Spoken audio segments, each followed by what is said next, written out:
نحمده ونصلي على رسوله الكريم أما بعد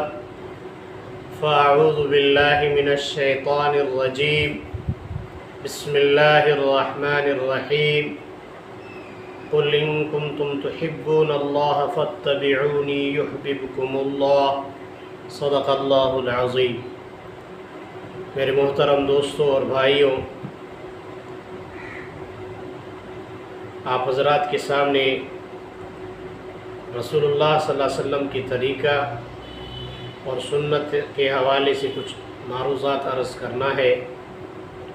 اللہ رب العالمین فرماتے ہیں، کہہ دیجئے ان سے، اگر تم ان کنتم تحبون اللہ، اگر تم اللہ سے محبت کرنا چاہتے ہو، فاتبعونی یعنی میرے رسول اللہ صلی اللہ علیہ وسلم کی اتباع کرو، یحببکم اللہ، اللہ تم سے محبت کرے گا۔ اور اسی طرح دوسرے جگہ میں اللہ تعالیٰ فرماتے ہیں، لَقَدْ كَانَ لَكُمْ فِي رَسُولِ اللَّهِ أُسْوَةٌ حَسَنَةٌ، تمہارے لیے رسول اللہ صلی اللہ علیہ وسلم کے طرز زندگی میں اسوہ حسنہ تمہارے لیے رسول اللہ صلی اللہ علیہ وسلم کا طرز زندگی، اس طریقے پر چلو۔ میرے محترم دوستو، رسول اللہ صلی اللہ علیہ وسلم کی اتباع ہم پر واجب ہے، اور اس کے طریقے پر چلنا ہر مسلمان کے لیے ضروری ہے۔ حضرت ارباز بن ساریہ فرماتے، ایک دن رسول اللہ صلی اللہ علیہ وسلم نے ہمیں نماز پڑھایا، صلی بنا رسول اللہ صلی اللہ علیہ وسلم ذات یوم، ہمیں نماز پڑھایا، اس کے بعد ہمارے طرف متوجہ ہوئی اور ہمیں واعظ فرمایا، نصیحت فرمایا، وَوَعَظَنَا مَوْعِظَةً بَلِيغَةً، ہمیں واعظ فرمایا، اور ہمیں ایسا محسوس ہوا کہ یہ آپ صلی اللہ علیہ وسلم کا آخری اور الوداعی واعظ ہے اور نصیحت ہے۔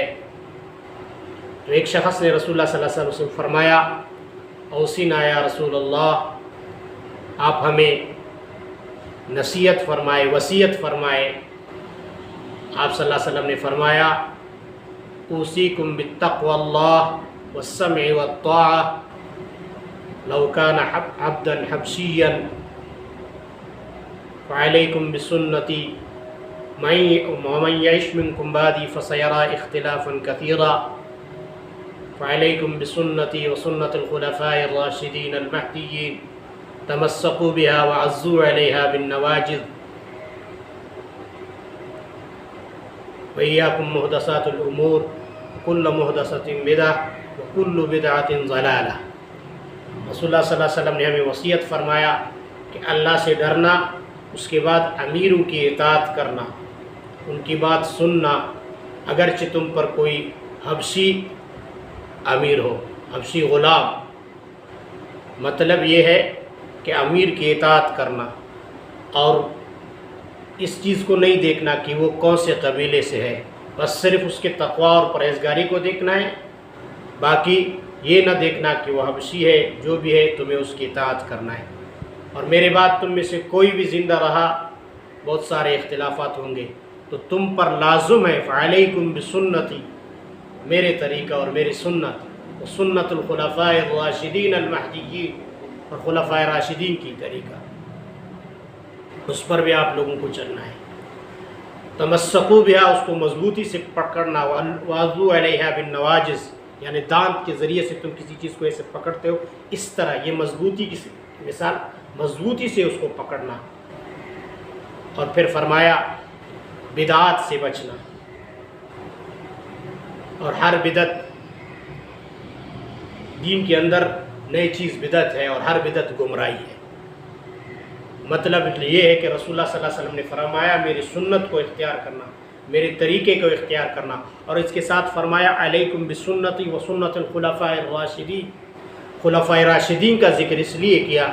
کیونکہ بعض رسول اللہ صلی اللہ علیہ وسلم کی سنتیں ایسے ہیں جن پر امت کو نہیں بلکہ خصوصیت کے ساتھ رسول اللہ صلی اللہ علیہ وسلم کو اس پر عمل کرنا ہے۔ مثال کے طور پر رسول اللہ صلی اللہ علیہ وسلم کو یہ اجازت تھی 11 شادیاں، امت کو اجازت نہیں، تو سنت خلفاء راشدین کا، تو خلفاء راشدین کی بھی طریقے کو اختیار کرنا وہ بھی سنت میں شمار ہوگا۔ اسی طرح آپ صلی اللہ علیہ وسلم نے فرمایا لا یؤمن احدکم حتی یکون ہواہ تبعا لما جئت بہ، تم میں سے کوئی کامل مومن نہیں ہو سکتا جب تک وہ اپنے خواہشات ترک کر کے میرے لائے ہوئے طریقے پر نہیں چلے۔ مطلب یہ ہے کہ اپنے خواہشات کے مطابق نہیں چلنا ہے، جو طریقہ میں نے لایا ہے اسی پر آپ کو چلنا ہے، جو دین میں نے لایا ہے۔ اور پھر آپ صلی اللہ علیہ وسلم نے فرمایا ایسے فتنے آئیں گے، لوگ صرف قرآن کی بات کریں گے اور بڑے متکبرانہ لہجے میں کہیں گے اس قرآن پر عمل کرو اور کسی کے بات نہ مانو۔ قرآن کی تشریح رسول اللہ صلی اللہ علیہ وسلم کرتے ہیں، کیونکہ قرآن اترا ہے رسول اللہ صلی اللہ علیہ وسلم پر وحی کے ذریعے سے، تو جو باتیں نبی صلی اللہ علیہ وسلم کہتے ہیں وہ بھی قرآن کی تشریح ہے، وہ اللہ نبی صلی اللہ علیہ وسلم اپنے طرف سے باتیں نہیں کرتے ہیں۔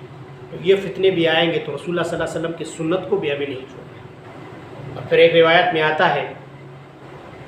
ترکت فیکم امرین لن تضلوا، امام مالک نے موطا میں اس روایت کو نقل کیا ہے، ترکت فیکم امرین لن تضلوا ان تمسکتم بہما کتاب اللہ و سنت نبیہ و سنت رسولہ، تمہارے اندر دو چیزیں چھوڑے ہیں، اگر ان کو تم لوگوں نے نہیں چھوڑا تو تم لوگ گمراہ نہیں ہو جاؤ گے۔ ان کو مضبوطی سے پکڑا، ایک اللہ کی کتاب، دوسرا رسول اللہ صلی اللہ علیہ وسلم کی سنت، ان کے علاوہ